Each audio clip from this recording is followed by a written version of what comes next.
Carol Burnett, a comedy legend who made millions laugh with her unforgettable characters and sharp impressions, faced immense challenges behind the scenes that could have derailed her career. Among these challenges was the complex and often tense relationship with her friend, and these tensions contributed to a growing sense of crisis on the set of The Carol Burnett Show, a show that was already under immense pressure due to Carol's personal struggles and the expectations placed upon her to ensure its success. Faced with mounting challenges, Carol made a surprising and bold decision that would not only transform her show but also cement its status as a beloved classic.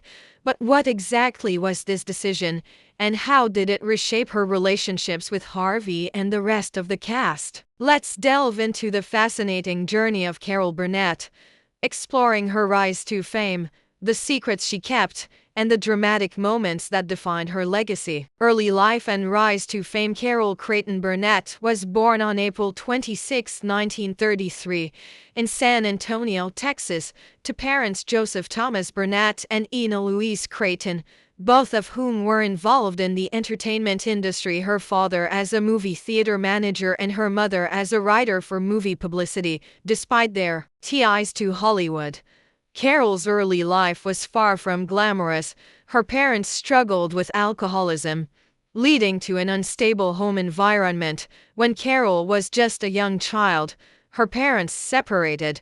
Her mother moved to Hollywood in pursuit of a screenwriting career, leaving Carol and her younger half-sister, Chrissy, in the care of the Mabel Eudora White. Carol's grandmother, whom she lovingly called Nanny, became the central figure in her life, providing the stability and love that her parents could not. They lived together in a small one-room apartment in a poor neighborhood in Hollywood, where financial struggles were a constant reality. Despite these hardships, Nanny was a strong, loving presence who instilled in Carol the importance of resilience and humor.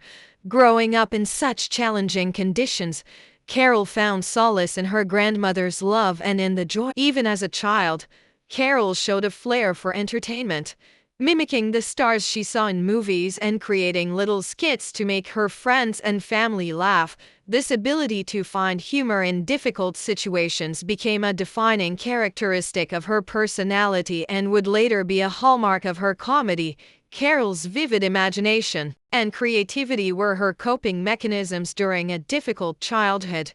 She often retreated into her own world, inventing stories and characters that entertained herself and those around her. This early passion for storytelling and performing hinted at the path she would eventually take. School, however, was not an easy place for Carol. She was shy and often felt out of place among her peers, but she soon discovered that making people laugh was a way to gain acceptance and make friends. Her humor became both a shield and a weapon, helping her navigate the social challenges of her. Despite her shyness, Carol's talent for comedy began to emerge, setting her apart from her peers. One of the defining moments of Carol's early life came when she was in the 4th grade. Her teacher, Mrs. Sanders, asked the class to write an essay about what they wanted to be when they grew up. Carol wrote about her dream of becoming an actress. Mrs. Sanders was so impressed by Carol's essay that she encouraged her to pursue her dreams, giving Carol the confidence she needed to believe in herself. As Carol moved on to high school, she continued to hone her comedic skills. She joined the drama club and participated in school plays, where her natural talent for comedy became even more apparent. Performing was not just a hobby for Carol, it was a lifeline that helped her deal with the difficulties of her home life. After graduating from Hollywood High School in 1951, Carol received a scholarship to UCLA, where she initially planned to study journalism. However, she soon found herself drawn to the theater department, and before long, she switched her major to theater arts at UCLA.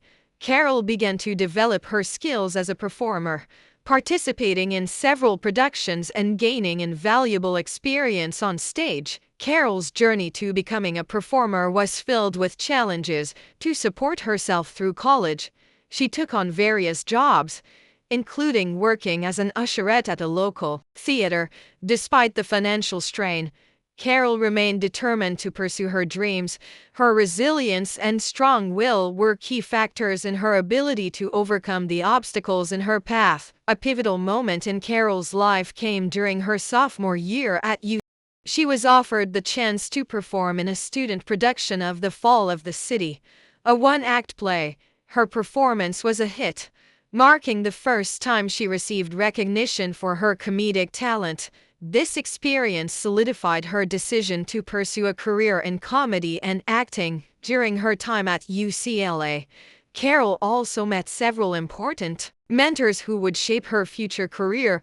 One such mentor was her acting teacher, Dr. Milton Gonzalez, who saw her potential and encouraged her to take risks and push the boundaries of her performances. Under his guidance, Carol's confidence grew, and she began to develop her unique comedic style. In 1954, Carol's life took another significant turn when she and her friends decided to move to New York City to pursue their dreams in show business. With no concrete plans or connections, they pooled their resources and took a leap of faith. Carol's determination to succeed, coupled with her belief in her talent, drove. Upon arriving in New York, Carol faced numerous challenges. Finding work was difficult, and she often had to rely on odd jobs to make ends meet. However, she never lost sight of her goal. Carol continued to audition for roles and perform wherever she could. Her perseverance eventually paid off when she landed her first professional acting job in a children's theater production, a small but crucial step in her burgeoning career. Carol Burnett's career reached a pivotal moment in 1957 when she landed the role of Princess Winifred in the off-Broadway musical Once Upon a Mattress. Her portrayal was met with critical acclaim, showcasing her comedic brilliance and unique ability to blend humor with. This role was the catalyst for Carol's rise to stardom, setting her apart from other actresses of her era. Her performances were infused with the lessons and resilience she had gained from her early life and the guidance of her mentors. The strong personality she developed through overcoming adversity became one of her greatest strengths, propelling her into the spotlight. Setbacks and challenges in Burnett's career. Carol Burnett's journey to success was anything but easy. Her path was fraught with obstacles that tested her resolve and determination. In the early days of her career, Carol was often considered unsuitable for television, during a time when women were expected to play more subdued and supportive roles. Carol's bold and producers were concerned that her strong presence might overshadow her male counterparts, which was not acceptable in the entertainment industry at the time. They often dismissed her as being too loud and too big for television, doubting her potential without giving her a fair opportunity. Despite these harsh judgments, Carol remained determined to prove her critics wrong, relying on her exceptional talent and relentless work ethic to carve out her place in the industry. One significant challenge Carol faced was during the evolution of the Mama's Family sketch on the initially conceived as a dark and gritty narrative. The 1974 skit The Reunion introduced a dysfunctional family, with Roddy McDowall portraying Philip Harper, a successful Pulitzer Prize-winning author returning home. The characters, especially Philip and his sister Eunice, were intended to be irritable and realistic, reflecting the more serious tone of the sketch. However, as Mama's Family evolved into a spin-off, the characters took on a more exaggerated. This shift posed a challenge for Carol, who had to adapt to this new direction while ensuring the characters remained engaging and relatable for the audience.